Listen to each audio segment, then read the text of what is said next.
Baik, bismillahirrahmanirrahim. Assalamualaikum warahmatullahi wabarakatuh. Bismillahirrahmanirrahim. Alhamdulillahirabbil alamin. Innal hamdalillahi nahmaduhu wa nasta'inuhu wa nastaghfiruh wa na'udzu billahi min sururi anfusina wa min sayyiati a'malina. May yahdihillahu fala mudhillalah wa may yudlil fala hadiyalah. Asyhadu an la ilaha illallah wa asyhadu anna Muhammadan abduhu wa rasuluh. Allahumma shalli ala sayyidina Muhammad wa ala ali sayyidina Muhammad. Allahumma shalli alaihi. Ya ayuhan nasu taqu rabbakum alladzi khalaqakum min nafsin wahidah wa khalaqa minha zawjaha wa batha minhuma rijalan katsiran wa nisaa'a wattaqullaha alladzi tasaaluna bihi wal arham innallaha kana 'alaikum raqiba. Ya ayyuhalladzina amanu wa qulu qawlan sadida yuslih lakum a'malakum wa yaghfir lakum dzunubakum wa man yuti'illahu wa rasulahu faqad faza fawzan 'azima amma ba'd. Mas-mas, mbak-mbak yang dirahmati oleh Allah Subhanahu wa taala, alhamdulillah pada kesempatan sore kali ini di sini sudah malam ya, karena beda 3 jam. Di Indonesia masih sore. Kita diberikan kesempatan oleh Allah untuk bisa berkumpul, walaupun tidak berkumpul secara fisik, tapi berkumpul melalui media online. Dan semoga acara kegiatan ini diridhoi oleh Allah, lancar, dan semoga dinilai sebagai amalan sholihan oleh Allah Subhanahu wa taala. Baik, kemarin saya beberapa hari yang lalu saya dihubungi oleh salah satu teman untuk mengisi kajian ini dengan judul karakter Muslim sejati. Yakni tentang teratur dalam segala urusan. Jadi salah satu dari karakter Muslim sejati itu adalah teratur dalam segala urusan. Nah, di slide ini saya menyertakan gambar seekor nyamuk.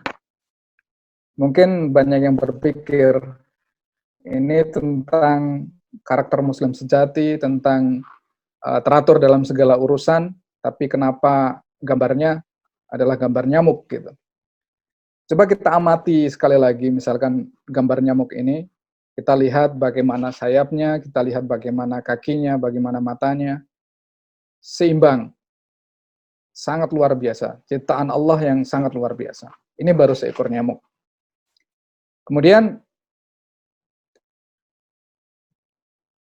dalam surat Al-Baqarah ayat 26, A'udzubillahi minasyaitonirrajim, Innallaha la yastahyi ayyadriba mathalam ma ba'udatan fama fawqaha fa'ammal ladzina amanu faya'lamuna annahul haqqu mir rabbihim wa ammal ladzina kafaru fayaquluna madza aradallahu bihadza mathala yudillu bihi katsira wa yahdi bihi katsira wa ma yudillu bihi illal fasiqin. Kalau misalkan kita baca terjemahannya, sesungguhnya Allah tidak segan membuat perumpamaan seekor nyamuk atau yang lebih kecil dari itu. Kemudian kalau kita lanjutkan, adapun orang-orang yang beriman, mereka tahu bahwa itu kebenaran dari Tuhan. Tapi bagi orang yang kafir, mereka akan mengatakan, apa maksud Allah dengan perumpamaan itu? Dan dengan perumpamaan itu, banyak orang yang dikatakan sesat, dan dengan itu pula banyak orang yang diberi petunjuk oleh Allah. Tetapi tidak ada yang dia sesatkan, kecuali dengan, tetapi tidak ada yang dia sesatkan dengan perumpamaan itu selain orang-orang yang fasik. Nah, ketika saya baca surat ini, ketika saya ngaji gitu kan, kemudian saya baca tafsirnya, saya kadang mikir gitu.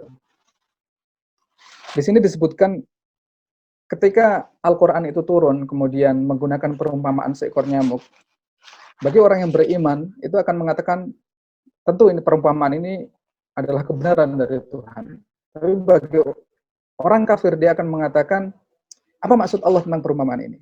Kadang saya berpikir, karena ketika saya membaca tentang ayat ini, saya juga berpikir, apa sebenarnya maksud Allah gitu ya? Kenapa perumpamaannya adalah seekor nyamuk, bahkan yang lebih kecil dari itu gitu. Terus saya mikir lagi, apa ini saya beriman apa malah kafir ini gitu kan. Cuman intinya kan begini, Allah itu menurunkan ayat, ada yang berbentuk nas, yaitu ayat kauliyah. Kemudian ada yang berbentuk kauniyah, yang berbentuk alam semesta. Yang mana kita dituntut untuk menggunakan akal kita, untuk observasi, untuk mentadaburi apa sebenarnya yang ada di alam tersebut. Gitu. Seperti tadi ketika kita lihat gambar nyamuk, ketika kita lihat gambar nyamuk tadi, saya sering mengamati. Allah itu luar biasa menciptakan segala sesuatu. Dan saya juga mengingat tentang ketika dulu misalkan Rasulullah SAW diturunkan di Makkah, yang mana banyak sekali di sana itu adalah penyembah-penyembah berhala. Dan mereka itu menciptakan Tuhan mereka sendiri. Jadi mereka memahat berhala, kemudian disembah. Gitu kan. Saya sering memikirkan begini, oh iya ya, coba kalau misalkan dulu, ketika teknologi untuk mahat patung itu belum secanggih sekarang, ketika misalkan orang itu disuruh untuk memahat patung gajah, dengan memahat patung nyamuk, itu susah mana? Pasti akan susah patung nyamuk, karena sangat kecil gitu kan.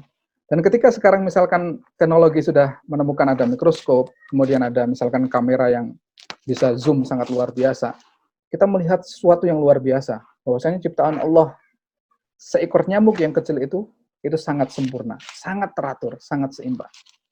Makanya kenapa saya cantumkan nyamuk di sini. Kemudian misalkan kita melihat tadi nyamuk, kita melihat diri kita sendiri. Bagaimana dengan tubuh kita?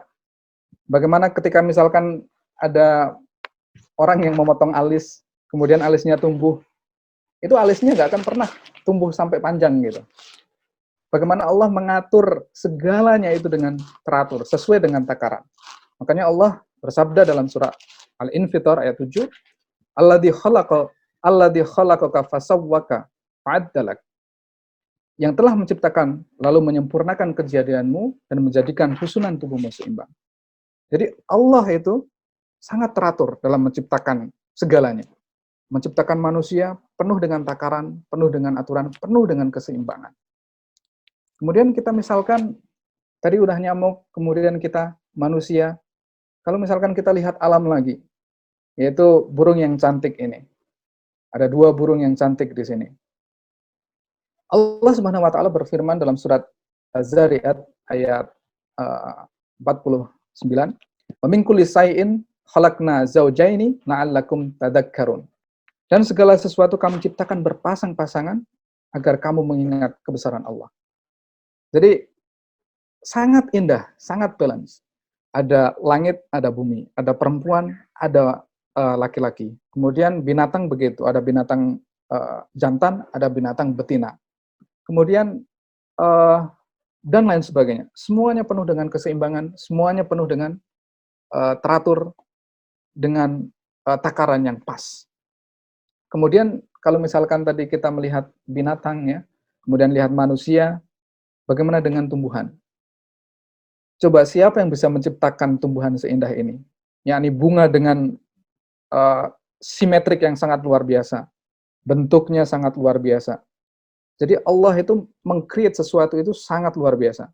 Makanya tidak salah ketika misalkan para engineer menemukan pesawat juga terinspirasi dari burung yang terbang. Kemudian misalkan ilmu-ilmu geometri itu juga terinspirasi dari bentuk-bentuk bunga seperti ini.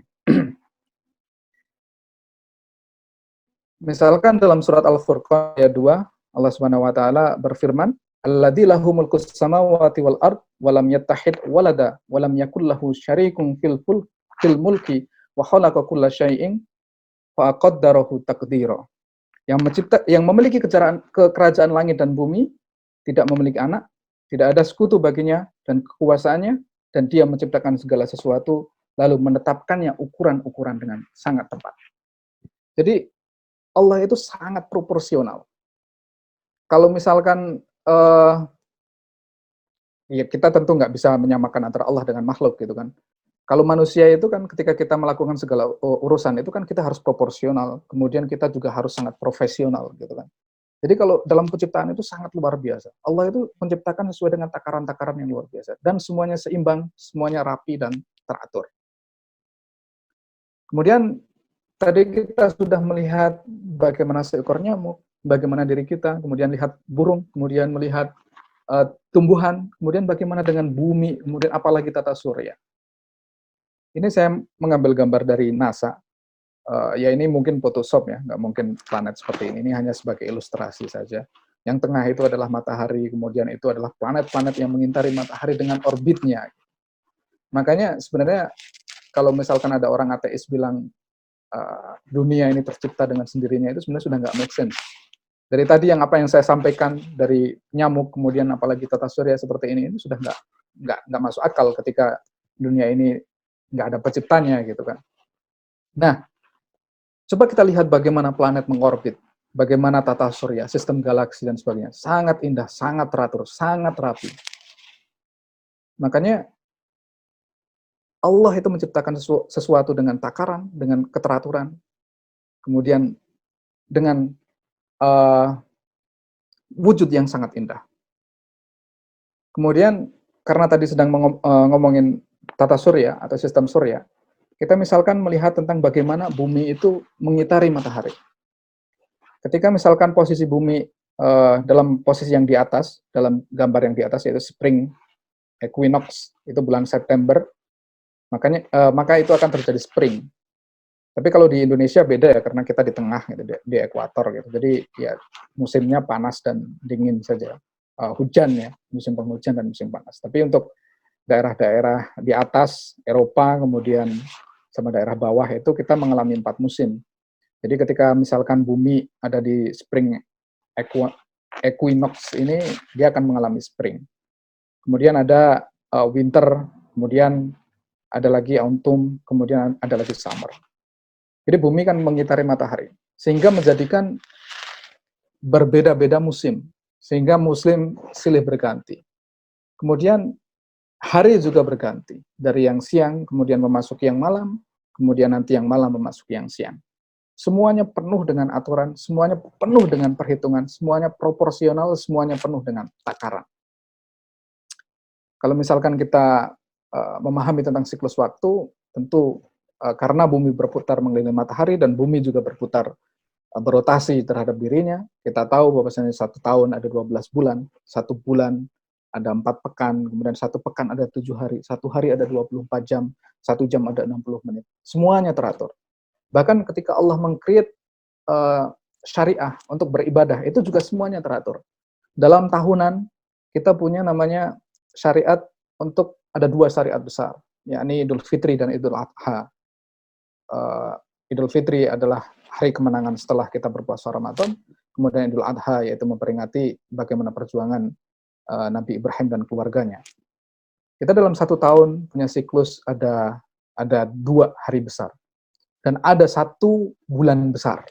Jadi dalam 12 bulan itu ada 1 bulan besar, yakni bulan Ramadan. Jadi dalam 1 tahun ada 1 bulan yang luar biasa. Kemudian dalam satu bulan itu biasanya Allah juga meng-create ada beberapa pekan yang itu teristimewakan. Misalkan dalam setiap bulan kita ada puasa tengah bulan, puasa tanggal 13, 14, 15 gitu kan. Ada 1 minggu yang yang spesial. Atau misalkan dalam kemudian setelah bulan, kemudian ada minggu. Dalam 1 minggu itu ada siklus ibadah yang disebut sebagai Jumatan. Jadi dalam 1 tahun kita punya bulan yang spesial, dalam satu bulan spesial itu kita ada pekan yang spesial, kemudian dalam 1 pekan itu ada hari yang spesial, yaitu hari Jumat. Kemudian di hari yang di dalam 1 hari itu juga ada waktu-waktu yang spesial, misalkan waktu yang mustajab atau waktu di sepertiga malam yang mana para malaikat itu turun ke langit dunia dan sebagainya. Jadi itu adalah siklus waktu, sangat teratur, sangat proporsional, penuh dengan takaran. Nah, dengan kita melihat siklus waktu yang seperti itu, kemudian melihat bagaimana kita akan menjalani hidup, tentu apakah dengan keteraturan yang diciptakan oleh Allah Subhanahu wa taala sedemikian rupa. Terus bagaimana dengan kita dalam menjalani kehidupan yang telah Allah anugerahkan kepada kita ini? Makanya dengan segala sesuatu, dengan semua yang sudah saya sampaikan di depan, itu sebenarnya kesimpulannya adalah teratur itu adalah sunatullah. Teratur itu adalah hukum Allah sebenarnya. Karena Allah menciptakan segalanya dengan proporsional, dengan teratur. Kemudian kita pun manusia itu suka dengan keteraturan. Coba misalkan jujur saja, misalkan kita ya hidup di daerah yang tidak teratur. Kemudian kita pindah ke daerah yang sangat teratur. Itu apa ya, feeling-nya itu nggak pengen balik gitu biasanya. Karena memang kita itu suka dengan rapi gitu. Kenapa kita butuh untuk merapikan rumah? Kenapa kita butuh untuk istilahnya ya merapikan rumah, kalau misalkan rumput tumbuh di depan rumah kita, halaman kita, kenapa kita harus memotong? Kenapa kita harus merapikan dan sebagainya? Karena itu sunatullah. Kita itu suka dengan rapi, suka dengan teratur. Begitu juga dengan perjalanan hidup kita. Kita itu sebenarnya suka ketika perjalanan hidup kita itu teratur. Nah, makanya teratur itu sebenarnya adalah sunatullah. Nah, sekarang menuju ke teratur dalam hidup. Apakah hidup itu perlu teratur gitu kan? Saya ketika tadi buat slide ini langsung keinget oleh salah satu guru kita, ulama kita, Buya Hamka. Ini perkataan beliau ini sangat terkenal. Kalau hidup sekedar hidup, babi di hutan juga hidup. Kalau bekerja sekedar bekerja, kera juga bekerja gitu. Nah, terus kadang saya bertanya, bagaimana agar hidup kita itu tidak seperti babi hutan yang hanya sekedar hidup? Dan bagaimana kerja kita itu agar tidak seperti kera yang bekerja? Ya kera itu juga bisa bekerja gitu kan. Kera itu kan paling dekat ya dengan manusia gitu. Kalau kita belajar biologi kan kera itu kan paling dekat dengan kita gitu. Karena mereka juga bisa berkumpul membuat komunitas, kemudian rebutan daerah teritori dan sebagainya mirip kayak manusia gitu behaviornya.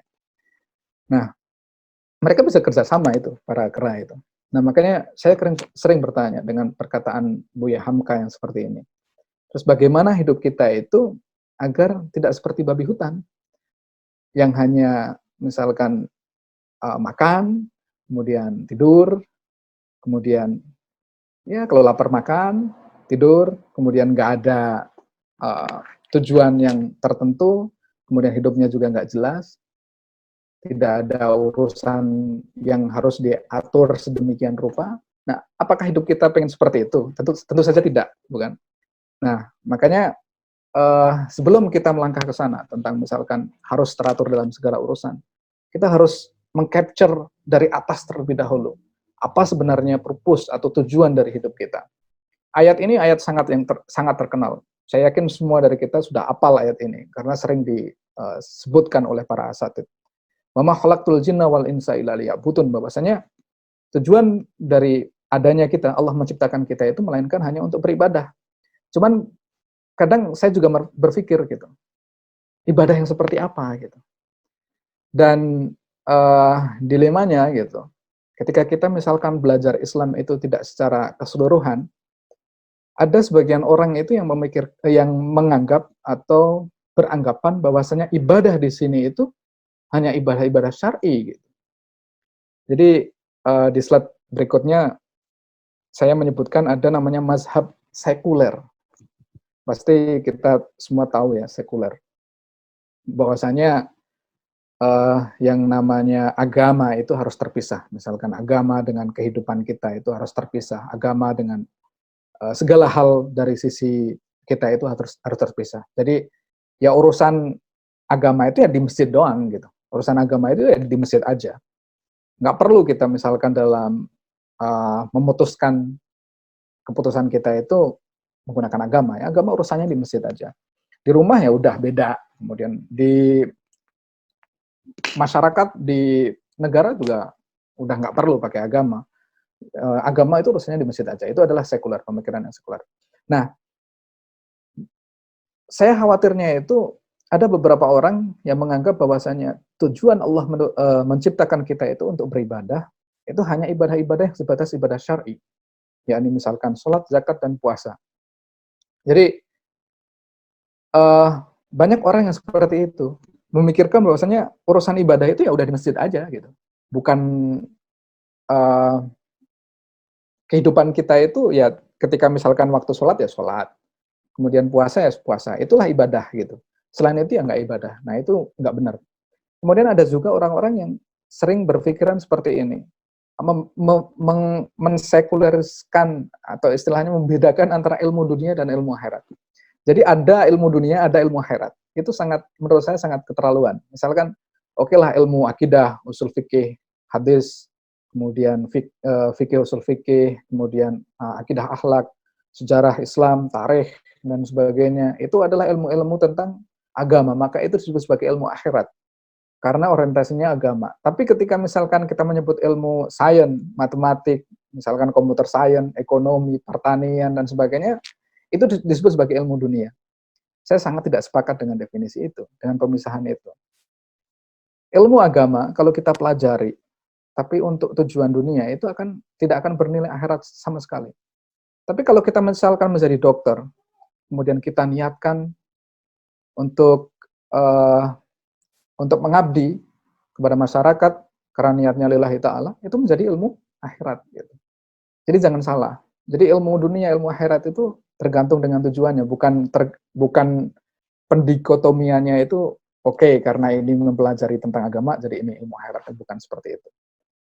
Nah, makanya dari tadi sebenarnya Allah menciptakan kita itu untuk beribadah. Kemudian ibadah yang seperti apa? Kemudian saya bertanya lagi, bukankah kita ini adalah khalifah? Dalam surat Al-Baqarah disebutkan, wa idza qala rabbuka lil malaikati inni ja'ilun fil ardi khalifah. Qalu ataj'alu fiha may yufsidu fiha wa yasfiku dima' wa nahnu nusabbihu bihamdika wa nuqaddisu lak qala inni a'lamu ma la ta'lamun. Jadi ini adalah cerita tentang ketika Allah ingin menjadikan kita manusia itu khalifah di muka bumi. Nah, pengertian khalifah di sini itu adalah orang yang mengurus gitu.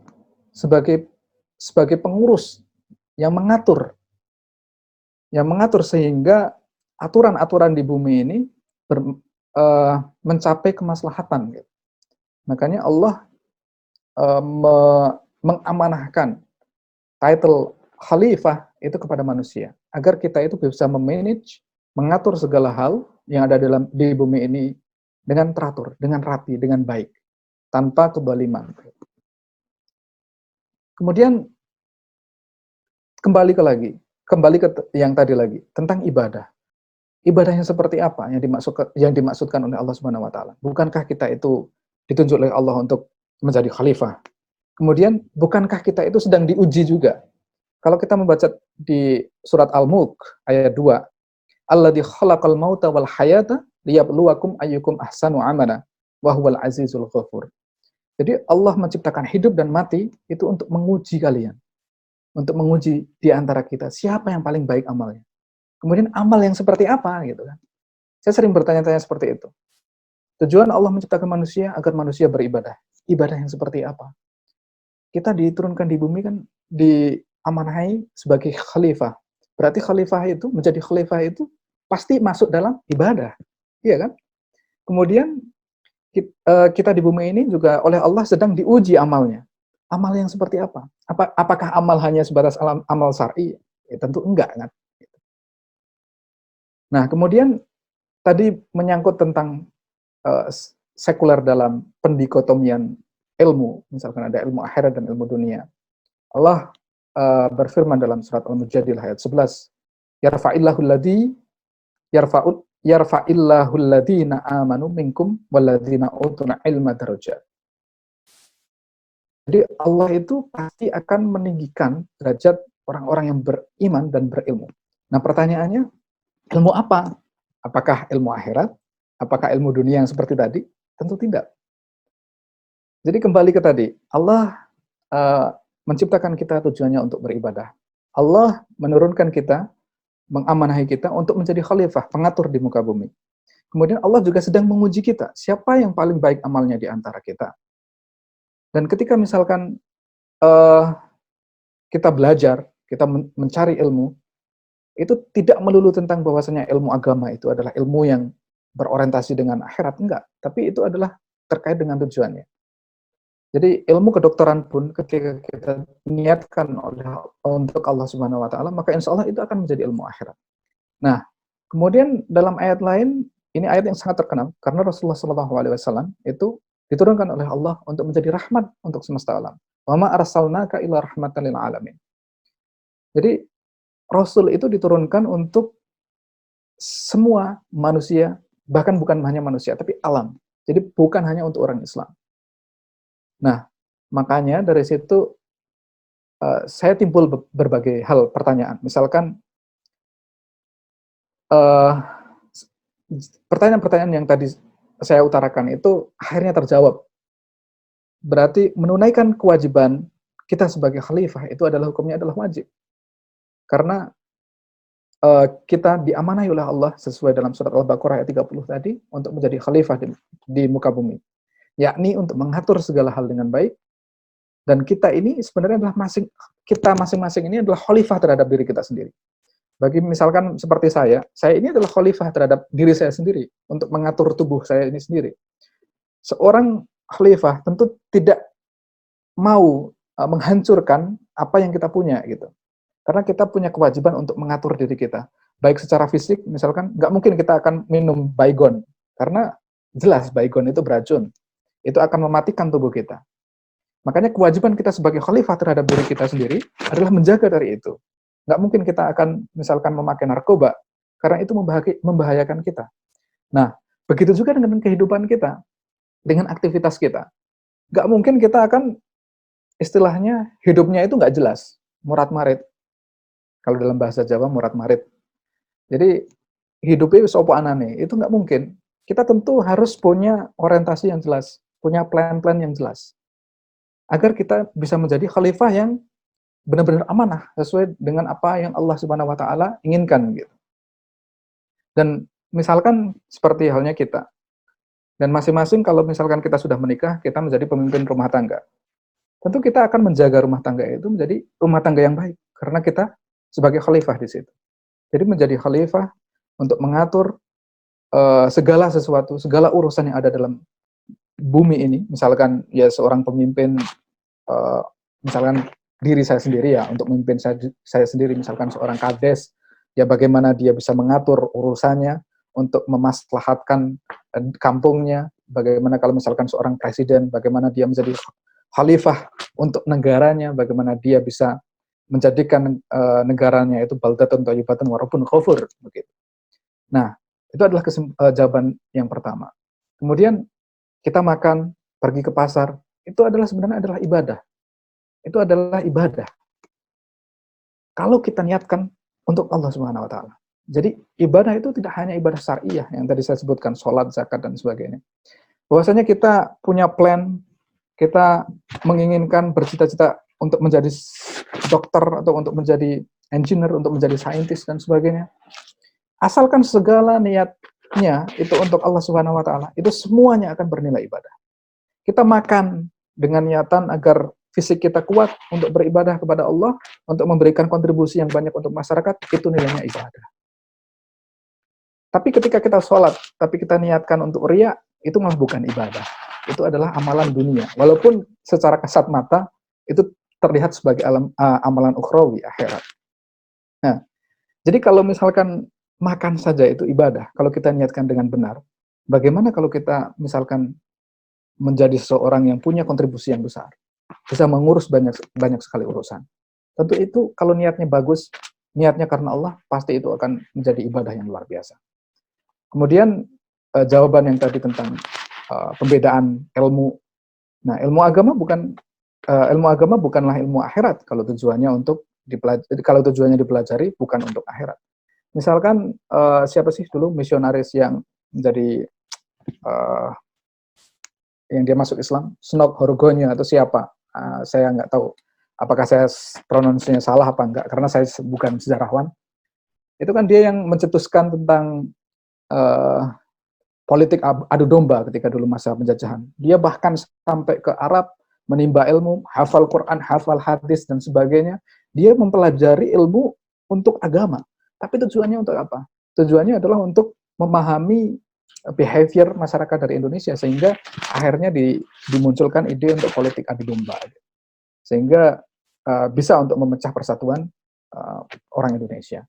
Nah, itu bukan ilmu akhirat, walaupun dia menghafal Quran, menghafal hadis gitu. Nah, itu sesuai dengan tujuannya. Segala sesuatu sesuai dengan niatnya. Nah, kemudian pertanyaan yang sangat mendasar itu adalah, sudahkah kita menjadi rahmat untuk semesta alam gitu. Nah, semesta alam itu kan tidak hanya terhadap manusia, apalagi hanya sebatas sama agama. Kita harus bisa menjadi rahmat untuk orang yang berbeda agama, bahkan hewan, binatang, kemudian tumbuhan, bahkan alam ini, segalanya. Kita harus menjadi rahmat. Nah, makanya dari situ akhirnya saya merenung, kemudian mencoba untuk bikin slide ini, agar biar uh, ada value yang berbeda. Mungkin kalau misalkan saya hanya membahas bagaimana memanage waktu yang baik, itu teman-teman bisa minta orang lain yang lebih expert untuk menjelaskan itu. Tapi ini agar ada value yang bisa didapat dari teman-teman, saya mencoba untuk memberikan perspektif yang berbeda. Misalkan bagaimana pengalaman saya dulu ketika misalkan di Korea, bagaimana sekarang saya di Australia. Nah, jadi pertanyaan-pertanyaan yang ini tentang kewajiban kita sebagai khalifah untuk mengatur segala urusan dengan sebaik-baiknya, kemudian bagaimana tentang pengertian ibadah itu sendiri, ketika Allah menciptakan manusia untuk beribadah, ibadah yang seperti apa. Nah, kemudian apakah kita sudah menjadi rahmat bagi seluruh alam? Nah, itu akan saya coba uh, uraikan dalam beberapa informasi ini. Misalkan saya di Korea selama 2 tahun, di Korea Selatan, tahun 2013 sampai 2015. Mulai September saya kuliah, lulus bulan Agustus 2015. Jadi, saya selalu bilang, kalau misalkan saya ngobrol-ngobrol gitu sama teman-teman, Korea dan Indonesia itu dijajah oleh negara yang sama, yakni negara Jepang. Ya tentu kalau Indonesia masih punya, dulu dijajah Belanda, kemudian ada Inggris sebentar, kemudian Jepang ya. Nah, Jepang kan juga sebentar itu. Jadi Belanda sama Jepang. Korea ini dijajah oleh Jepang gitu. Kita sama Korea Selatan itu sama-sama dijajah oleh Jepang. Dan merdekanya itu hanya terpaut 2 hari. Jadi kalau kita merdeka tanggal 17 Agustus 45, Korea Selatan itu merdeka tanggal 15 Agustus 45. Dan mungkin di sini juga audiens di sini juga mungkin banyak yang suka dengan drama Korea kali ya. Nah, jadi mungkin bagi yang suka dengan drama Korea pasti akan tahu bagaimana industri perfilman di Korea. Bagaimana misalkan film-film akhir-akhir ini, kemarin film Parasite misalkan, yang bisa sampai Oscar dan sebagainya. Industri kreatif mereka sangat luar biasa. Dan yang selalu saya tekankan adalah Korea dan Indonesia itu merdekanya hanya terpaut 2 hari. Jadi Indonesia 17, Korea 15. Tapi kalau kita melihat negara, membandingkan negaranya sekarang, itu sungguh sangat berbeda. Tentu itu kita nggak bisa membandingin apple to apple, karena Korea itu sangat kecil, jadi pulaunya itu sangat kecil. Mungkin ya seukuran Pulau Jawa kali ya. Indonesia kan memang sangat luas. Jadi, ya tapi tentu itu bisa menjadikan kita semangat gitu kan. Mungkin bisa kita jadikan sebagai benchmark gitu. Kalau Korea saja yang merdekanya bareng sudah seperti itu, kenapa kita masih sangat tertinggal? Jadi kalau misalnya kita lihat Korea itu ketika misalnya teman-teman berkunjung ke sana, bagaimana culture mereka, bagaimana on time-nya mereka, bagaimana teraturnya, manajemen mereka sangat luar biasa. Birokrasi sangat luar biasa. Jadi sebagai contoh aja, kalau saya ketika ke sana itu langsung dapat kayak semacam alien card atau semacam KTP gitu, KTP tapi untuk foreigner gitu kan. Kemana-mana itu cuma bawa alien card. Maksudnya jadi memang single ID. Jadi ketika kita pengen buat bank account, kita pengen daftar apapun, asuransi dan sebagainya, itu hanya butuh satu kartu itu dan semuanya terintegrasi. Tidak perlu kita fotokopi, membawa berkas apapun. Itu adalah salah satu yang luar biasa. Bahkan ketika misalkan sekarang terkait dengan corona virus gitu kan, kita tahu bagaimana kesigapan mereka menghandle pandemik ini gitu. Bagaimana sistem IT-nya mereka. Luar biasa. Kemarin saya dapat share-sharean sama teman-teman yang ada di sana, bagaimana update-nya sistem health, sistemnya mereka ketika terkait dengan pandemik ini. Nah, sekarang coba kita lihat, atau mungkin banyak dari teman-teman belum tahu bagaimana sebenarnya demografi dari Korea itu, terutama dalam hal agama gitu. Jadi bisa dilihat di slide ini, Korea itu 56%. Ini saya ambil dari Wikipedia.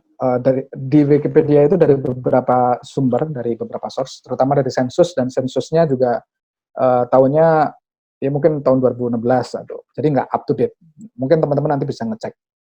Jadi no religion, Protestan, Kristen Protestan itu sekitar 19%, kemudian Buddha itu 15%, Katolik itu ya sekitar 8%. Kemudian ya mungkin Islam baru masuk ini di 0,8%. Ini Islam, kemudian agama-agama yang tidak disebutkan di atas. Ini Korea. Nah, jadi kita bisa berpikir ya, maksudnya negara dengan mayoritas no religion, Islamnya sangat minor, tapi bisa sangat teratur, bisa sangat luar biasa. Manajemen negaranya sangat luar biasa. Kemudian pasti teman-teman mungkin ada yang pernah ke Jepang misalkan, melihat bagaimana Jepang, bagaimana teraturnya Jepang. Saya pernah tinggal di sana sekitar minggu lah, ya nggak lama. Saya dulu pernah ke Tokyo dan pernah ke Sapporo ya, yang di atas itu. Jadi rasanya itu kayak luar biasa ketika kita misalkan tinggal di tempat baik di Korea maupun Jepang. Jadi Jepang itu kan walaupun maju, terkenal teratur, on time, sangat bagus dalam memanage segala hal, tapi juga kearifan lokalnya itu tidak ditinggalkan. Jadi tetap masih ada kingdomnya, masih ada kerajaannya, kemudian pakaian-pakaian tradisional, value-value tentang Jepangnya itu juga masih melekat gitu. Jadi walaupun misalkan westernisasi budaya, tapi Jepang itu tetap masih bertahan. Kemudian coba kita lihat tentang demografi agamanya di Jepang. Buddhism dan Shinto itu sekitar 91% dari majority. Kristen cuma sekitar 1,5%, ya 1,5. Kemudian others itu 6, termasuk Islam itu di dalamnya, nggak tahu berapa persen Islam. Nah, tadi Korea, Jepang, kemudian sekarang Australia. Saya di Australia ini sudah sejak Oktober 2017, jadi Oktober tahun ini saya tepat 3 tahun. Foto yang ada di slide ini adalah foto Gold Coast, ini 1,5 jam lah. Ketika ke Gold Coast itu luar biasa, pantainya banyak yang surfing, kemudian langsung kota-kota pencarian. Paling keren itu karena memang Australia itu daerah masuk Brisbane, Perth, kemudian Melbourne, laut itu sangat biasa karena itu untuk jalur transportasi biasanya. Ya kapal manfaatkan. Misalnya transportasi sungai itu sangat dimanfaatkan. Jadi kayak misalkan saya Brisbane ini untuk pergi ke city itu bisa pakai city cat istilahnya, pakai ferry. Kita sangat sedih ketika misalkan di negara kita di Indonesia ketika sungai itu bukan kita manfaatkan untuk transportasi, kita keep agar bersih, tapi malah dikotori untuk sampah. Itu kan sangat sedih gitu. Nah, coba kita misalkan lihat bagaimana demografi agama di Australia. No religion 30%, Katolik, Anglikan 2,5%. Ini survei tahun ya mungkin 4 tahun yang lalu atau berapa, nanti bisa di cross check. Nah, masih banyak contoh lain negara-negara yang sangat teratur dalam, jadi ini kan sesuai dengan tema ya kan. Kalau saya pergi ke negara-negara maju itu, saya sering berpikir seperti entah Islam itu ya gitu. Jadi yang melaksanakan mengatur dia alam itu kewajiban dia, amanah dia itu kan ditunaikan dengan sebaik-baiknya berarti. Amanah sebagai khalifah gitu. Tujuan ibadah itu kan ibadahnya nggak cuma ibadah syariah. Allah menciptakan kita untuk beribadah itu kan bukan hanya ibadah syariah, tapi ibadah syar'i dan ibadah muamalah, bagaimana kita berinteraksi, bersosial, bagaimana kita itu menjadi warga negara yang baik, bagaimana ketika kita menjadi pemimpin, menjadi khalifah, kita bisa menjadi pemimpin yang baik, yang bisa mengatur segala urusan dengan baik, bagaimana kita itu bisa profesional dan sebagainya. Nah, itu kan nilai-nilai Islam sebenarnya di sana itu sangat diterapkan di negara-negara maju itu. Ya tinggal itu, seadanya aja gitu.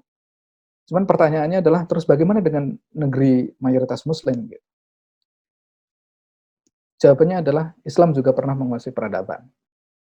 Jadi kita nggak fair kalau misalkan kita membandingkan, oke lah negeri-negeri Muslim sekarang, kemudian kita bandingkan dengan negara-negara maju.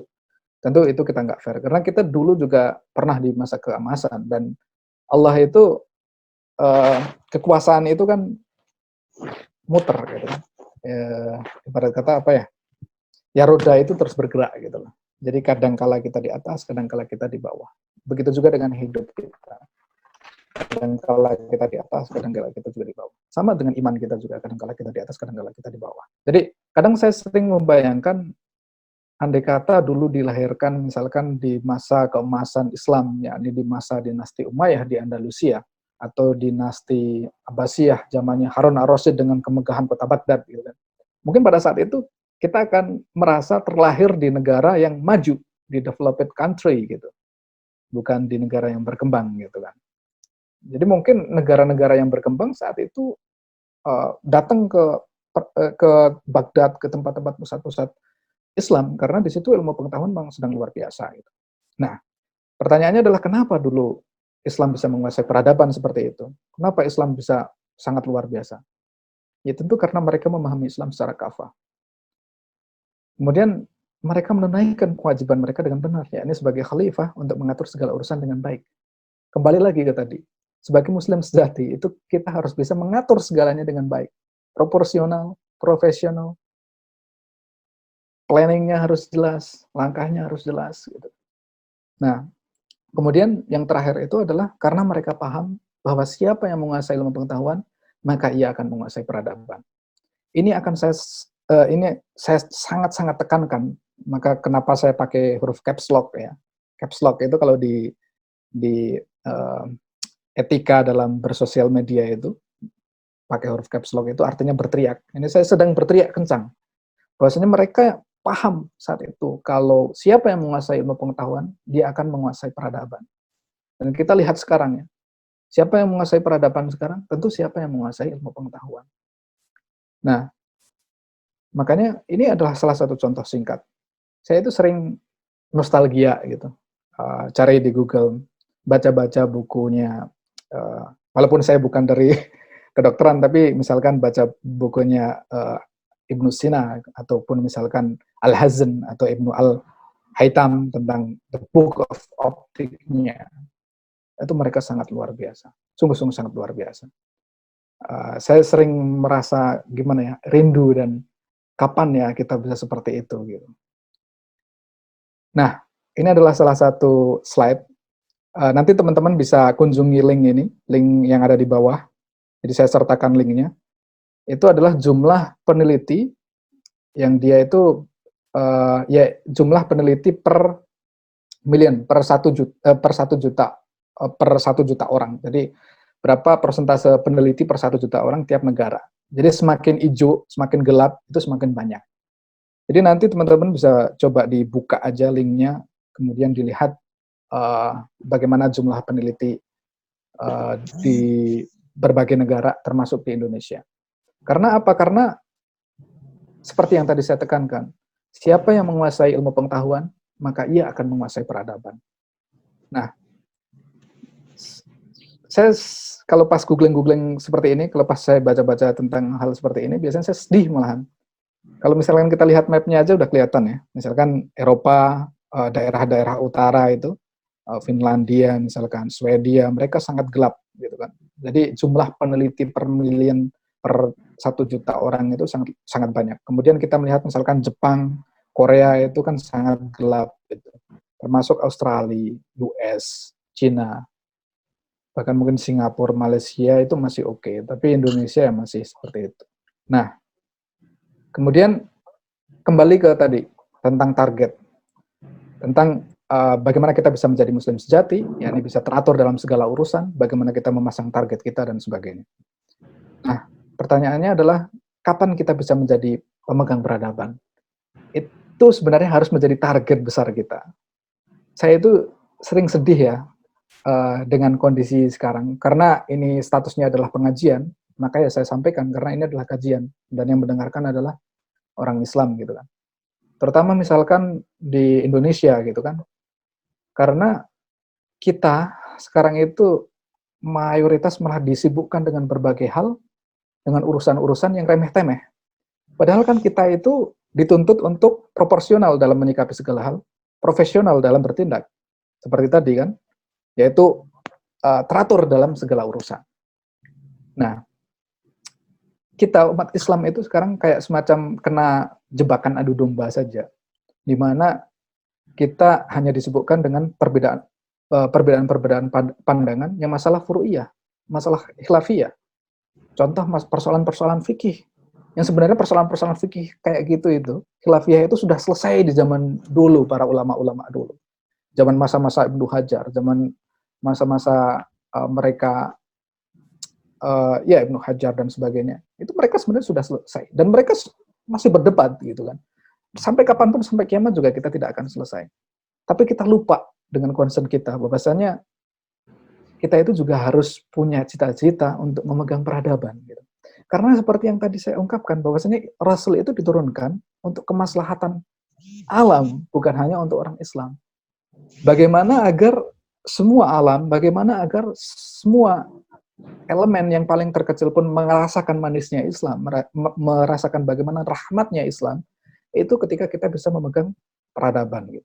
Makanya target sebagai muslim yang sejati itu harusnya mempunyai target kapan sih Islam ini bisa memegang peradaban dan apa yang bisa kita lakukan, apa yang bisa saya kontribusikan gitu. Nah, makanya di situ. Jadi kalau target besarnya itu adalah Islam memegang peradaban, kemudian yang kecil-kecil itu kita detailkan gitu. Bagaimana agar kita bisa memegang peradaban? Seperti yang saya ulang-ulang tadi, saya katakan, siapa yang menguasai ilmu pengetahuan, maka ia akan menguasai peradaban. Nah, coba kita sekarang lihat di slide ini. Kita coba kembali ke negeri tercinta. Ini adalah populasi negara mayoritas Muslim. Jadi kalau teman-teman cari, jadi Muslim terbanyak itu nggak di Arab Saudi. Walaupun dulu Islam itu lahir di Mekah, di Arab, tapi Muslim terbanyak bukan di Arab Saudi. Bahkan bukan di Timur Tengah. Tapi Muslim terbanyak itu di Indonesia. Makanya saya ingin menekankan kepada kita semua bahwasanya kita punya kewajiban yang sangat luar biasa.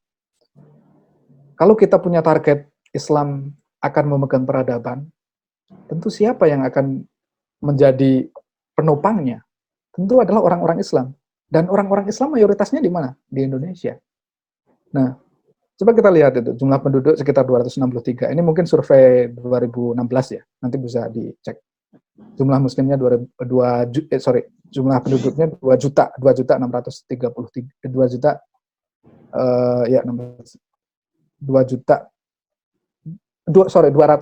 juta ya. 263 juta, kemudian muslimnya 229 juta. Pakistan nomor 2 itu muslimnya 202 juta, kemudian India, kemudian Bangladesh, Nigeria, Egypt, Iran, dan Turki. Jadi memang roda sedang berputar, kita peradaban memang sedang di bawah gitu kan. Kalau peradaban di bawah, untuk mengatur segala urusan memang agak kompleks. Jadi biasanya susah untuk menjadi manusia yang teratur. Nah, cuman ketika kita misalkan melihat tadi Indonesia, kemudian bahwasanya yang akan memegang peradaban itu adalah orang-orang yang berpengetahuan, orang-orang yang menguasai pengetahuan. Kemudian kita melihat misalkan contoh aja skor PISA gitu. Entah ini jelas apa enggak, tapi ini bisa dicari. Pasti tentu di sini kan teman-teman di sini pasti ngerti lah PISA gitu kan. Kita sering dengar tentang itu. Bagaimana skor PISA? Apalagi kita mayoritas juga teman-teman master gitu kan. Siapa yang paling pertama, paling tinggi itu skornya? Cina, Singapura, Macau, Hong Kong, itu semuanya adalah dataran-dataran Cina. Kemudian Estonia, Kanada, Finland, Irland, Korea, kemudian sampai seterusnya. Indonesia di mana? Ngelihatnya jangan dari atas, nanti capek. Lihatnya dari bawah. Jadi ranking dari bawah, ranking berapa itu? Skornya untuk reading berapa itu 371. Kemudian skornya untuk matematik berapa? Kemudian skornya untuk sains berapa. Jadi kita punya PR yang luar biasa. Apalagi kita di sini kan tergolong teman-teman yang well educated. Kita belajar, ada yang sudah S1, ada yang sudah S2. Kemudian kita punya PR yang luar biasa. Gimana kita bisa memegang peradaban? Gimana kita bisa menebarkan rahmat ke seluruh alam? Kalau misalkan skor PISA dari adik-adik kita, dari anak-anak kita sangat rendah gitu.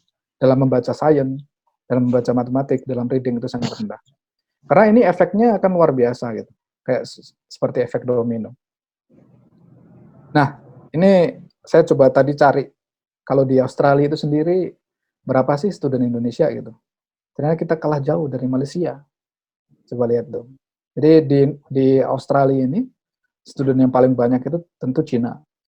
Kemudian yang kedua itu India, Nepal, Brazil, Malaysia nomor 5, Indonesia nomor 10. Jadi itu bisa kita renungkan. Padahal kalau teman-teman tahu, beasiswa di sini sangat banyak. Baik yang S2 maupun S3. Terutama kalau teman-teman yang sudah menempuh S2 di UGM misalkan, itu beasiswa S3 lebih gampang. Jadi untuk nyari beasiswa S3 itu lebih gampang dibanding beasiswa S2. Karena beasiswa S2 biasanya kan rata-rata coursework ya. Kalau by course itu agak susah. Tapi kalau beasiswa S3 itu relatif lebih gampang karena posisinya akhirnya kita kayak kerja. Karena kita riset kan, jadi melakukan PhD itu kayak kerja. Jadi makanya cukup lumayan banyak beasiswa itu. Nah, makanya sangat disayangkan gitu. Ketika kita teman-teman di Indonesia itu kurang concern terhadap ini. Nah, kalau kita misalkan lihat skor PISA, kemudian jumlah international student, kemudian tadi misalkan tentang jumlah peneliti per 1 miliar, kira-kira siapa yang akan memegang peradaban berikutnya setelah peradaban sekarang ini? Mungkin bisa ditebak ya. Ya bisa jadi mungkin Cina kali ya. Ya nggak tahu, wallahu a'lam. Cuman pertanyaannya, kapan Islam akan memegang peradaban lagi? Nah, itu pertanyaan besarnya.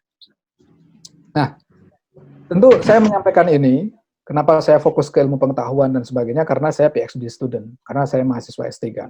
Tapi di antara kalian pasti ada yang mau jadi pengusaha, ada yang mau jadi politisi mungkin.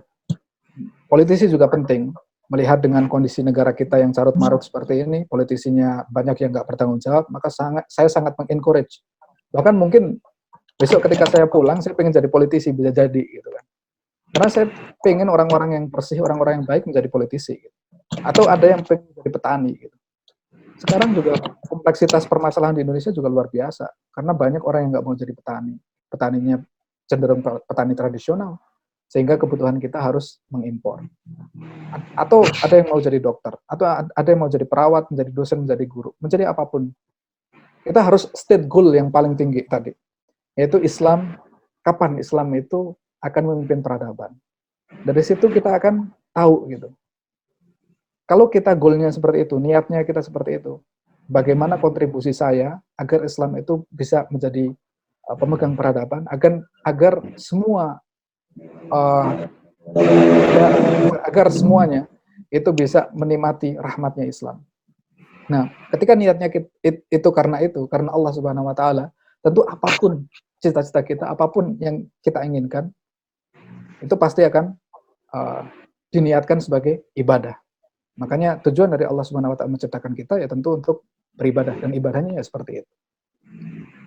Nah, jadi bagaimana selanjutnya? Tiap orang pasti punya jam tubuh yang berbeda-beda. Tadi saya bilang setiap orang pasti punya mimpi, pasti punya cita-cita ingin menjadi seseorang yang punya kontribusi yang besar di Indonesia misalkan, atau di global. Nah, setiap orang pasti punya cita-cita keinginan tersendiri, punya cita-cita, punya target masing-masing. Nah, dan setiap orang pasti punya jam tubuh yang berbeda-beda. Makanya ini kan sudah masuk ke masalah bagaimana kita bisa teratur dalam segala urusan. Dan apalagi sekarang adalah momen Ramadan. Nah, makanya jangan dipaksakan. Saya sering sharing sama teman-teman, misalkan ada beberapa buku yang menyarankan habitnya untuk seperti ini. Tapi belum tentu itu cocok untuk kita, karena itu juga mungkin karena inner child kita ya. Jadi kayak kita sebenarnya bisa mengatur habit itu agar sesuai dengan, misalkan kita beli buku, kemudian baca buku, habitnya adalah seperti ini agar teratur dan sebagainya. Kita bisa mengatur itu ketika misalkan kita melaksanakannya selama 40 hari mungkin, agar menjadi kebiasaan gitu. Tapi kadang jam tubuh seorang itu sudah berbeda-beda, dan setiap orang punya karakter masing-masing. Jadi menurut saya, selama kita itu produktif dan efisien kerjanya, dan profesional, dan sesuai dengan takaran seperti yang sudah saya sampaikan tadi, itu tidak masalah. Jadi setiap orang itu punya jam tubuh yang berbeda-beda. Kemudian setiap orang punya mimpi yang berbeda-beda, maka jadilah diri sendiri. Tapi yang jelas kita tahu targetnya, target besarnya, niatnya kita, yaitu agar Islam menjadi pemangku peradaban. Bagaimana, kapan Islam akan menjadi pemegang peradaban? Niatkan segalanya kepada Allah. Kemudian tadi targetnya adalah target besar, kemudian rincian target-target yang kecil. Kalau teman-teman mungkin ada yang baca buku saya 24 Purnama gitu kan. Dulu saya ingat bagaimana saya punya mimpi untuk bisa keluar negeri gitu kan. Saking katroknya karena saya orang kampung gitu kan. Saya sampai tulis gitu kan. Mimpi-mimpi itu saya tulis gitu. Saya tempel di tembok.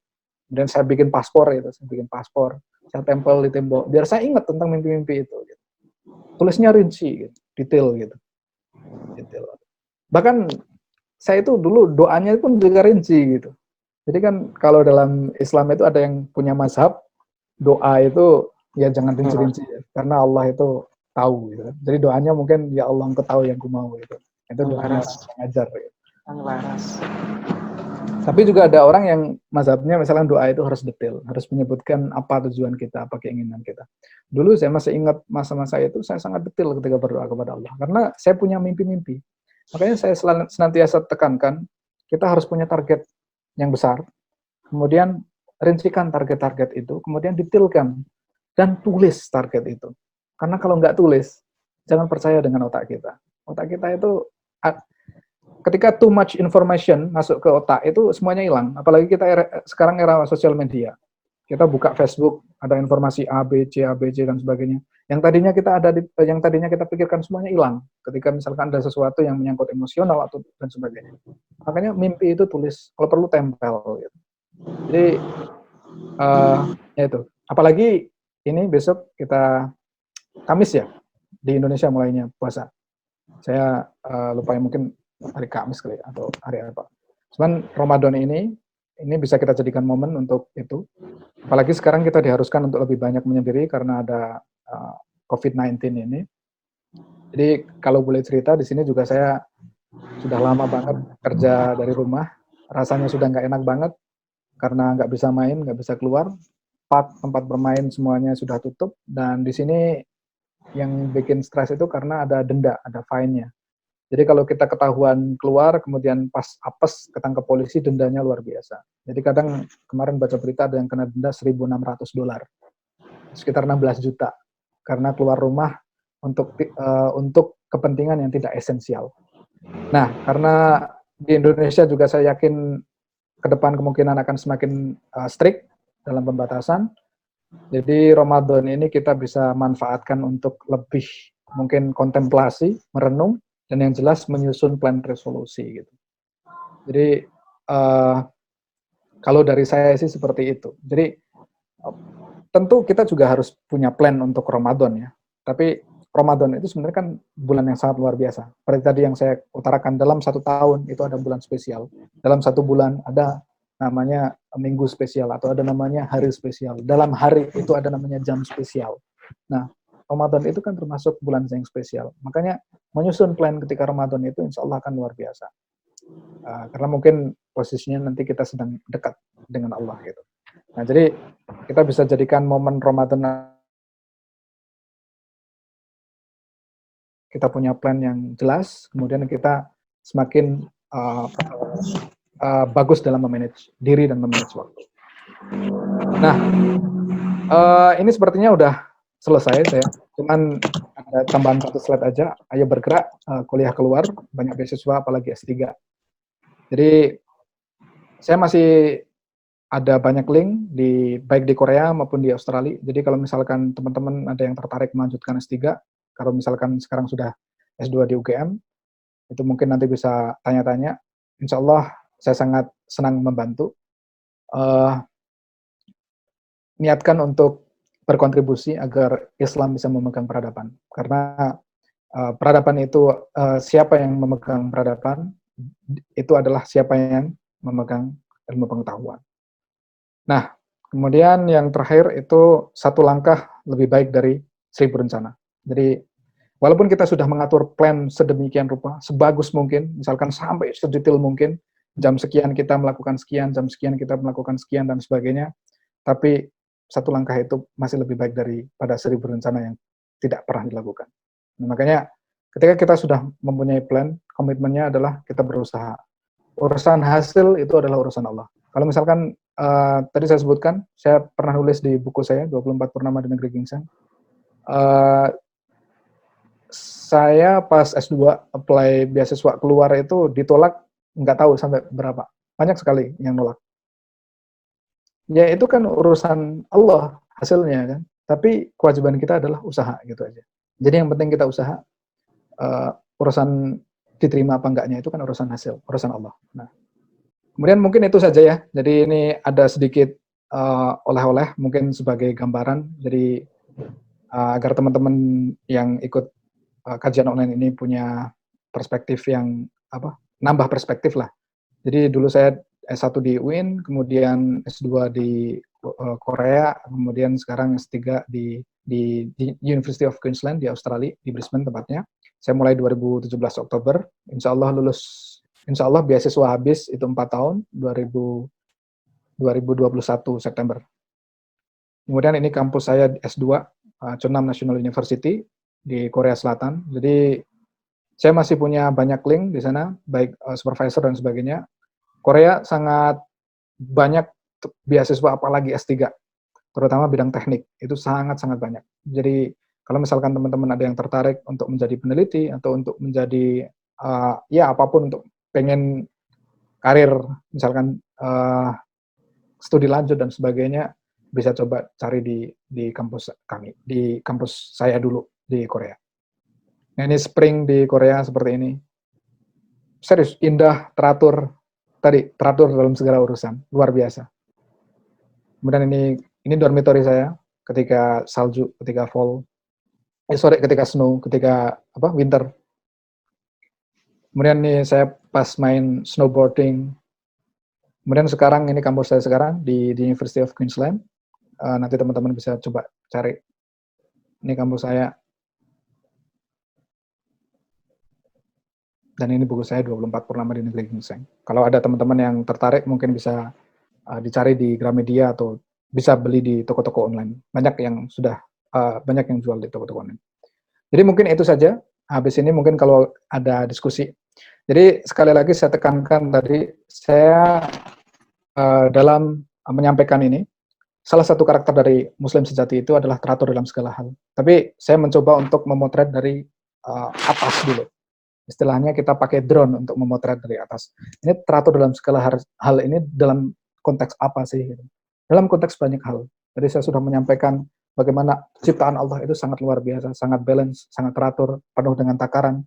Jadi Allah itu menciptakan menciptakan makhluk, menciptakan bumi, menciptakan alam itu penuh dengan aturan, sangat teratur. Dan keteraturan, kerapian itu adalah sunatullah. Makanya kita itu manusia memang suka teratur sebenarnya. Cuman ya mungkin karena ada sifat malas, sifat itu sifat malas, distraksi dan sebagainya, apalagi sekarang era sosial media, sehingga kita akan meleset dari plan-plan itu. Nah, kemudian tadi saya sudah sampaikan bagaimana keteraturan dalam bentuk negara, kemudian sistem di negara-negara yang lain, negara-negara maju, dan bagaimana dan sebenarnya apa tujuan kita sebenarnya. Kita harus pasang target yang lebih besar, pasang target yang paling besar, yaitu kapan Islam itu akan menguasai peradaban, gitu kan? Kapan Islam itu akan menjadi pemegang peradaban, gitu. Karena apa? Karena target itu ada di pundak kita, seperti yang sudah saya ungkapkan tadi, bahwasanya Indonesia itu adalah paling banyak jumlahnya kaum musliminnya. Makanya sungguh sangat sedih ketika misalkan skor PISA kemudian sangat rendah, kemudian bagaimana malah kita sibuk dengan persoalan-persoalan yang fikih dan sebagainya, tapi ketika kita mencoba untuk membahas tentang ilmu pengetahuan, membahas tentang peradaban, semuanya kabur gitu. Makanya ini adalah hal-hal yang perlu kita tekankan, hal-hal yang perlu kita diskusikan gitu. Nah, terkait dengan manajemen diri, terutama dalam Ramadan, itu ini saya ngasih perspektif dari saya sendiri aja ya. Jadi kalau di Indonesia itu kan puasa itu mulai dari sahur itu biasanya jam 4 ya, 4:30, kemudian buka itu jam 6. Nah, Kalau dulu ketika saya di Korea, itu Ramadan, itu saya pas summer. Jadi ketika saya di sana Ramadan itu sekitar bulan Juli tahun 2013 sampai 2015 itu Ramadan sekitar bulan Juli, itu pas summer. Jadi summer itu siangnya lebih lama dibanding dengan malamnya. Jadi subuh itu sekitar jam berapa ya? Jam 3 lebih lah. Jadi kita harus sahur sekitar jam 3-an, mungkin setengah 3 kali ya. Kemudian maghrib itu jam 8 malam. Jadi berapa jam itu? Maghrib jam 8, kemudian isya itu sekitar jam 10. Jadi memang kita harus benar-benar di-plan banget itu dulu waktu di Korea, karena puasanya pas summer. Jadi puasanya lebih lama, pas panas, kemudian ditambah malamnya kan lebih padat gitu kan. Padahal amalan-amalan Ramadan kan juga banyak di malam gitu.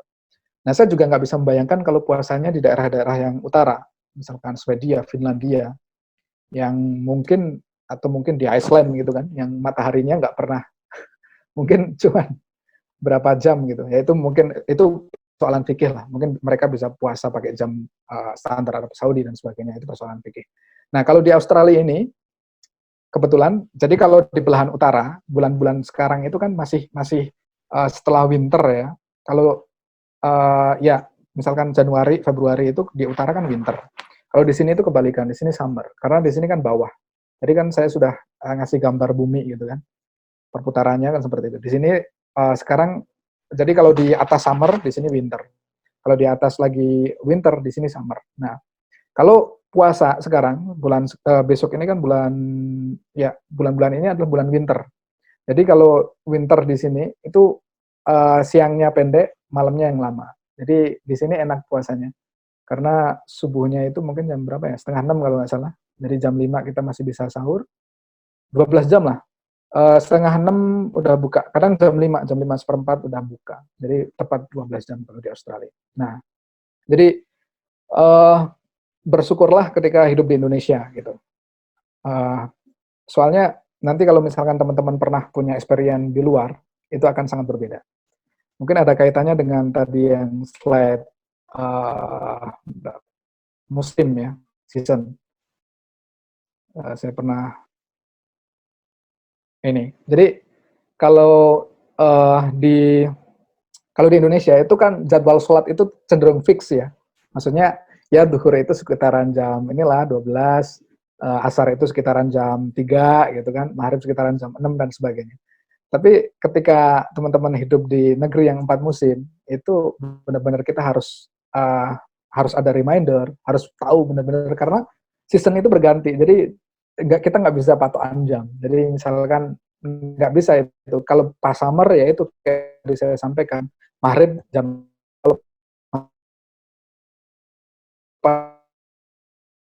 atau jam 3 lebih dikit gitu. Tapi kalau pas summer bisa sampai setengah 6 masih bisa subuh. Nah, jadi manajemennya memang luar biasa. Makanya mungkin apa ya? Ya ini pikiran saya aja sih. Misalkan kenapa negara-negara dengan musim yang berbeda itu mereka manajemen waktunya lebih bagus gitu. Karena mereka memang ada musim-musim tertentu. Misalkan pas winter itu kan mereka nggak bisa misalkan harus nanam pertanian dan sebagainya gitu kan. Kalau misalkan mereka punya pertanian, winter pasti mati semua gitu. Makanya mereka harus bisa memanage hasil panen ketika posisi summer untuk keperluan winter dan sebagainya. Cuman kalau di negeri kita yang limpah loh jinawi dan sebagainya di Indonesia kan memang kita ngelempar batang pohon aja kan sudah tumbuh dan musim kita cuma penghujan dan panas gitu kan. Jadi nggak tetap maksudnya jadwalnya itu cenderung fix. Jadi mungkin agak lebih leda-ledi atau lebih santai ya kali ya di Indonesia. Itu hanya perspektif dari saya. Nah, jadi terkait dengan manajemen Ramadan tentu ya kita harus manfaatkan bulan puasa ini dengan sebaik-baiknya. Dan kalau saran saya sih gunakan momen ini karena kita nanti mayoritas akan stay at home, nggak keluyuran, kita bisa lebih fokus ke diri kita sendiri, tanyakan ke diri kita sendiri, apa sih sebenarnya tujuan dari hidup kita, apa sih sebenarnya kontribusi yang ingin kita berikan untuk Islam, untuk negeri, dan sebagainya. Kemudian kita bisa susun resolusinya, susun plan-nya, kemudian setelah Ramadan nanti punya komitmen untuk langsung action. Jadi mungkin itu saja. Semoga kita senantiasa bisa stay on the plan, stay on the track ya. Jadi tetap selalu teratur dalam segala urusan, senantiasa profesional gitu kan. Karena memang image profesionalitas orang Islam itu kan memang sekarang jadi kayak lagi jelek gitu kan. Karena ya mungkin karena mayoritas orang Islam itu hidup di negara berkembang sehingga jadi jelek gitu. Jadi kayak seakan-akan profesional itu hanya punyanya orang-orang yang di negara berkembang. Tidak, karena value profesional, value teratur dalam segala urusan itu adalah sebenarnya adalah value-value Islam. Banyak sekali nas-nas, banyak sekali dalil-dalil tentang hal itu. Bahkan kalau misalnya kita baca sirah, bagaimana Nabi SAW itu memberikan contoh kepada kita untuk menjadi seorang yang profesional ketika berdagang, gitu. Ketika beliau menjadi berdagang bersama Khadijah, gitu misalkan. Kemudian bagaimana para sahabat itu sangat profesional, sangat bagaimana menyusun plannya dengan sebaik-baiknya dan bagaimana actionnya itu sangat-sangat luar biasa. Makanya saya tadi bilang, entah kenapa saya merasa nilai Islam itu ditanamkan dengan luar biasa di negara-negara maju, tapi masih sangat kurang di negara-negara yang mayoritas Islam, mayoritas Muslim. Jadi mungkin itu saja dari saya. Semoga bermanfaat. Silakan habis ini kalau kita mau berdiskusi. Terima kasih. Mungkin saya kembalikan ke Mas Aris ya. Ya, silakan. Saya tutup dulu aja. Semoga ini bermanfaat ya, menambah insight baru bagi teman-teman. Terima kasih. Assalamualaikum warahmatullahi wabarakatuh. Waalaikumsalam warahmatullahi wabarakatuh. Baik, terima kasih banyak kepada Ustadz Rizkan Mafrur atas penyampaian materinya yang sangat detail dan juga sangat menginspirasi bagi kita semua. Baik, sesi selanjutnya yaitu sesi diskusi kepada teman-teman yang hadir dan yang mengikuti kajian pada Kamis sore ini yang ingin bertanya, kami persilahkan. Assalamualaikum warahmatullahi wabarakatuh. Waalaikumsalam warahmatullahi wabarakatuh. Ana Harmoko ingin bertanya kepada Ustadz. Kan Ustadz kan sudah lama ya, maksudnya tinggal di Indonesia dan sekarang lagi menempuh studinya di luar negeri. Setelah itu melihat kan keteraturan atau value-value Islam yang diterapkan atau yang diterapkan di luar negeri itu sangat keteraturan sekali, padahal mereka seperti di Jepang kan tidak beragama, Islamnya sangat sedikit sekali. Kenapa sih hilangnya ruh value keteraturan tuh di Indonesia yang mana mayoritas Indonesia adalah Islam? Harusnya di Indonesia sebagai menjadi landmark atau contoh keteraturan bagi dunia-dunia, karena ya di Indonesia salah satu yang paling itu kan paling banyak Islam di dunia.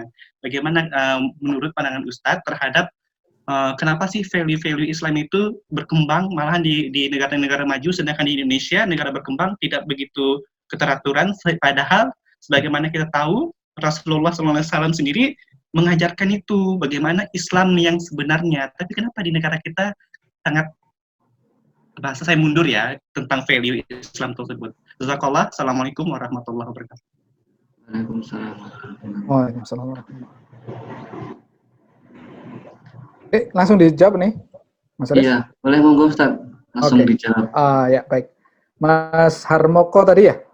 Iya. Namanya ya? Iya. Ya, terima kasih Mas Harmoko pertanyaannya. Ini jawaban dari saya pribadi ya. Tentu untuk menjawab secara benar itu di sebuah riset yang komprehensif gitu kan. Mungkin misalkan itu penelitian luar biasa kalau kita mau meneliti gitu.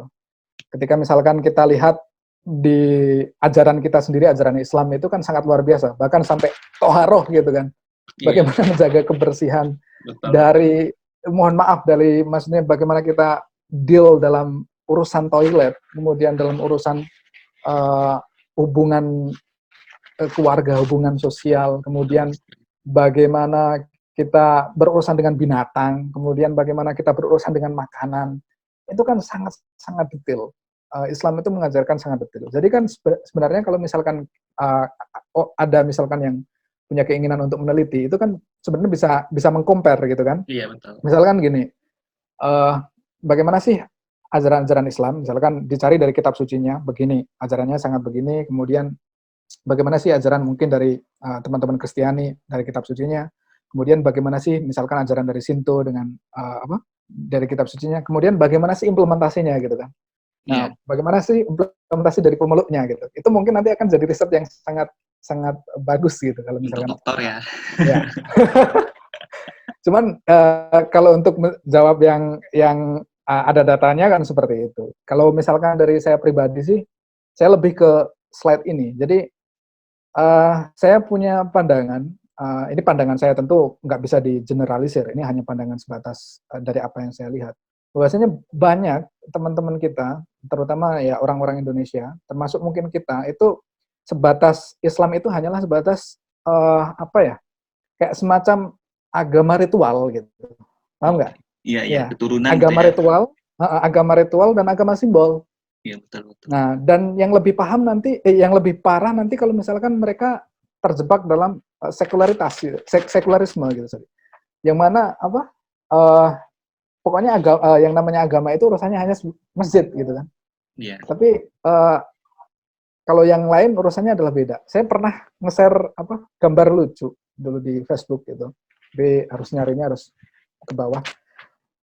Gambarnya itu hanya satu gambar tapi maknanya luar biasa. Gambarnya itu adalah hanya sebuah kayak kotaan masjid tapi dipotong, maksudnya terlihat dari atas. Bagaimana orang Islam itu sholat dalam bersoft-soft, ya kan? Kita kan kalau sholat sufufakum fa inna taswiyatas sufufi min tamamis shalah. Bahwasanya kita menyempurnakan sholat, menyempurnakan soft itu kan dalam termasuk kesempurnaan sholat. Kita softnya sangat rapi itu kan, kalau di dalam masjid. Tapi di luarnya itu sendalnya itu aura-auran. Iya nggak?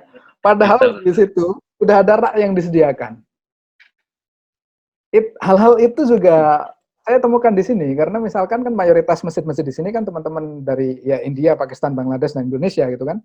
Walaupun sudah ada rak, itu juga sendal itu tidak beraturan gitu. Iya, saya juga sering bingung gitu. Ini apa yang salah gitu kan? Maksudnya sudah disediakan rak, sudah jelas rak sendal kan harusnya ditempatkan di situ gitu. Nah, kan susahnya apa gitu kan? Nah, itu contoh yang simpel gitu kan. Kita dalam sholat, dalam ibadah. Berarti kan orang hanya beranggapan, oke lah, karena mengatur soft itu termasuk kesempurnaan sholat, ini termasuk ibadah, termasuk akhirat, maka saya rapat gitu. Tapi mungkin dalam urusan sendal ini kan mungkin nggak nganggapnya adalah sebuah ibadah. Gitu. Jadi kayak mendikotomikan antara perihal dunia dan perihal akhirat. Padahal tidak begitu.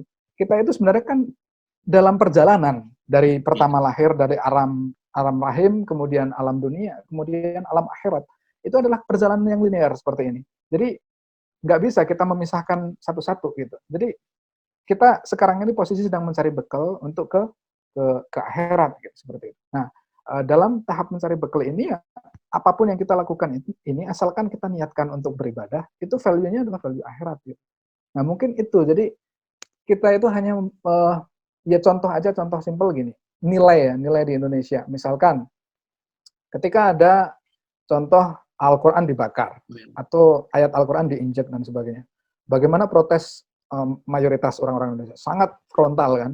Itu bagus. Karena itu adalah tanda sebagai ya karena kecintaan terhadap Al-Qur'an ya.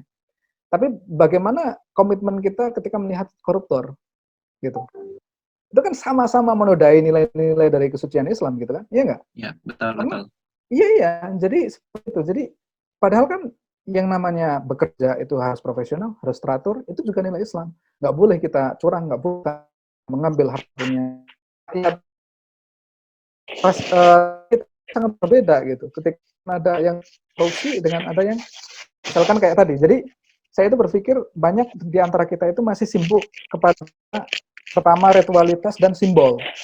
Tapi kayak semacam belum paham tentang eksistensinya. Makanya saya tadi singgung bahwasanya ayolah cobalah daripada kita sibuk dengan perdebatan perbedaan khilafiyah yang mana itu nggak akan selesai sampai kiamat.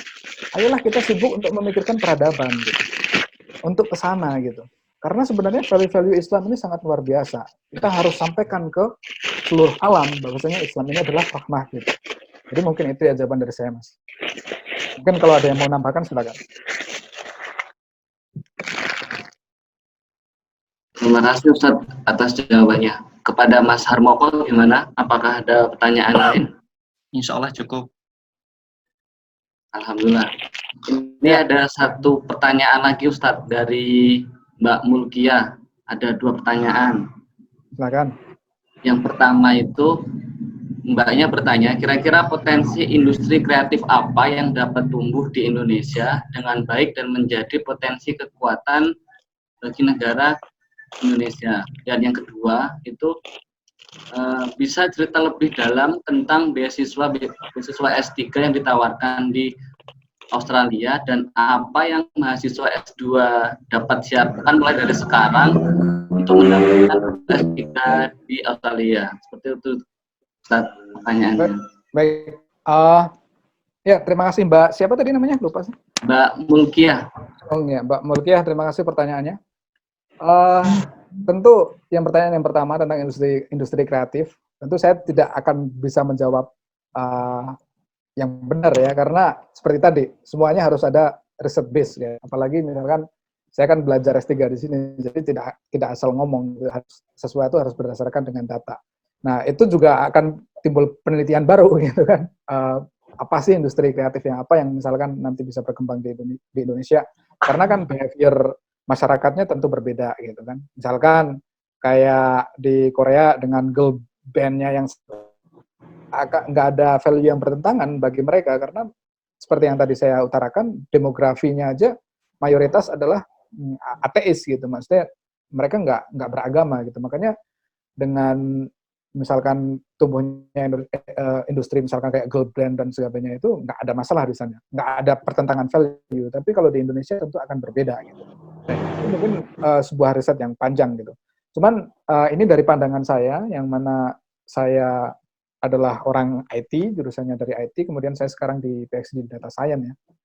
Nah, ini dari pandangan saya pribadi ya, tentu nggak bisa digeneralisir dan nggak bisa dijadikan acuan. Ini hanya sebatas pandangan saja. Jadi kalau misalkan kita lihat dulu tadi saya nyampaikan Korea dan Indonesia itu merdekanya cuma beda 2 hari.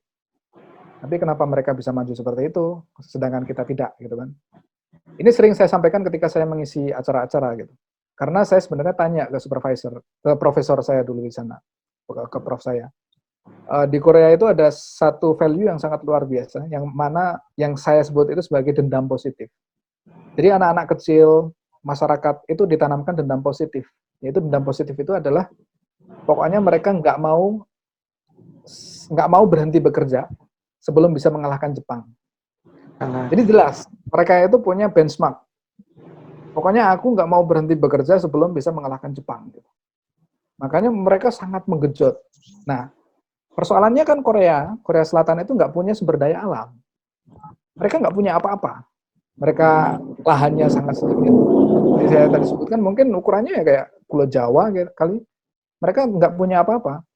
Nah, yang mereka punya adalah SDM. Maka mereka genjot itu SDM. Di Korea itu nggak ada orang yang lulusan SMA. Semuanya pasti S1.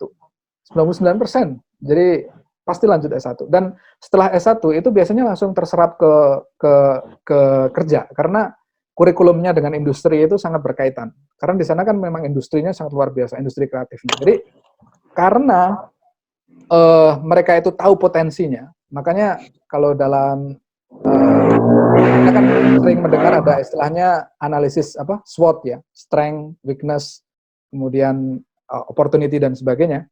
Nah, analisisnya itu adalah seperti itu dulu. Jadi sebenarnya kita itu punya potensi apa sih gitu.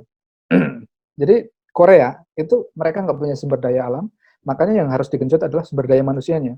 Makanya manusianya harus berkualitas. Makanya nggak ada orang yang misalkan cuma sampai SMA, jadi semuanya harus kuliah sampai S1. Bisa dicek itu tingkat pendidikan semuanya, hampir semuanya well educated di sana. Nah, dari situ, dari ketika misalkan SDM itu semakin well educated, tentu mereka akan semakin kreatif gitu. Apalagi dengan pendidikan yang tidak ya mohon maaf ya, pendidikan yang bagus gitu kan. Soalnya problematika di kita itu kan kayak telur dan ayam gitu ya. Kita misalkan kita nggak bisa kreatif karena persoalan pendidikan. Nah, gimana pendidikan kita kurikulumnya seperti itu? Oh, yang nyusun kurikulum kan seperti ini. Akhirnya jadi kayak telur ayam, nggak ada perubahan, nggak ada solusinya gitu. Karena ya mungkin saya punya harapan banyak dengan jadinya Pak Nadiem jadi menteri ini, karena kemungkinan sih akan banyak terobosan, dan sudah terbukti memang banyak terobosan gitu kan. Jadi saya lupa tadi mau ngomong. Misalkan tentang kurikulum saja, Di kita kan kurikulumnya itu banyak yang out of date gitu. Kemudian misalkan tentang pendidikan itu ya saya sendiri kan saya ngalami gitu kan. Saya ngalami sekolah di Indonesia itu pendidikan yang orientasinya hanya hafalan. Pilihan jawab soal exam pilihan ganda gitu. Di sini nggak ada gitu. Misalnya di Korea di sini nggak ada. Kita semuanya kalau misalkan kan ada exam dan sebagainya, itu semuanya adalah essay dan semuanya adalah problem solving. Jadi dikasih ada masalah, kemudian bagaimana cara menyelesaikannya. Nah, karena kita orientasinya itu hafalan, jadi memang agak kurang dalam hal kreatif gitu biasanya. Makanya industrinya kurang gitu. Nah, mungkin sekarang kan misalkan kemarin sudah ada Gojek, kemudian ada banyak e-commerce, sekarang banyak startup yang tumbuh, dan ya saya berharap banyak, nanti akan semakin banyak gitu. Nah, terkait dengan industri yang mungkin akan berkembang di Indonesia, tadi harus analisis SWOT dulu, strength kita apa gitu.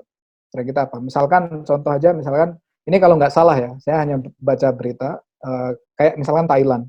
Thailand itu dia karena fokusnya di pertanian, karena dia tahu dia punya potensi di pertanian, dia genjot itu, dia fokus di situ. Nah, makanya dia sekarang maju itu pertaniannya. Nah, kita itu sebenarnya kan kalau kita lihat dari nenek moyang Indonesia itu kan per laut ya, kelautan ya, karena kita pulau-pulau kecil dan dikelilingi oleh laut gitu. Nah, sebenarnya kan kalau potensinya kan harus digenjot gitu. Kalau kita misalkan punya potensi laut yang sangat luar biasa, makanya orang-orang yang visioner, ingat nggak presiden kita Pak Habibie gitu, dia sangat visioner. Gitu. Beliau itu sangat visioner. Bayangkan tahun segitu ya, mungkin orang-orang belum ada pikiran untuk membuat pesawat. Karena beliau itu sangat visioner. Beliau melihat Indonesia itu negara kepulauan. Dengan negara kepulauan seperti itu, transportasi yang paling bagus, paling mudah, paling memadai itu adalah pesawat kecil gitu. Maksudnya pesawat yang nggak gede ya, pesawat yang untuk antar pulau. Dan beliau kan sudah sangat visioner sejak tahun berapa sebelum 98 ya. Jadi ya itulah misalkan orang-orang yang cerdas, orang-orang yang kreatif itu pikirannya sangat visioner, akhirnya menetapkan target, kemudian berusaha untuk on the track dalam planner itu, dalam plan-nya itu. Gitu.